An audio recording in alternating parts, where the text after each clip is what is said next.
जालन्यात आज मराठा आरक्षण जनजागृती शांतता रॅली आहे। मोठ्या संख्येने मराठा समाज जालन्यात धडकणार आहे।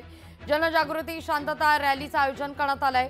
आयोजकांना पोलिसांनी नोटिसाही बजावलेल्या आहेत। कायदा सुव्यवस्थेचा प्रश्न निर्माण झाल्यास आयोजकांना जबाबदार धरलं जाणार आहे।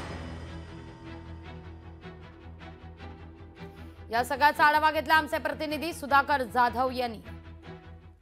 जालन्यात मराठा आरक्षण जनजागृती रॅलीला थोड्याच वेळात सुरुवात होणार आहे। छत्रपती संभाजी महाराज पुतळा परिसरापासून या ठिकाणी रॅलीला सुरुवात होणार आहे। आपण जर पाहिलं तर मोठ्या प्रमाणात मराठा समाज बांधव या ठिकाणी दाखल झालेले आहे। अवघ्या काही मिनिटांमध्ये या ठिकाणी मनोज जरांगे पाटील येणार आहेत आणि छत्रपती संभाजी महाराजांच्या पुतळ्याला ते या ठिकाणी अभिवादन करतील आणि त्यानंतर या रॅलीला सुरुवात होणार आहे। आपण जर पाहिलं या ठिकाणी 100 किलो फुलांचा या ठिकाणी हार तयार करण्यात आलेला आहे जरांगे पाटलांच्या स्वागतासाठी।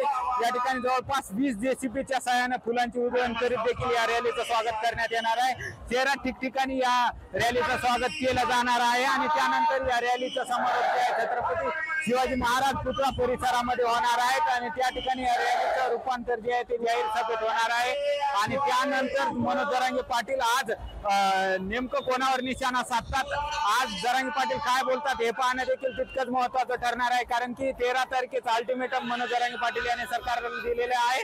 त्याला अवघे एक दिवस बाकी असून आता जरांगे पाटील काय बोलतात हे देखील पाहणं तितकंच महत्त्वाचं ठरणार आहे। सुधाकर जाधव, लोकशाही मराठी, जालना।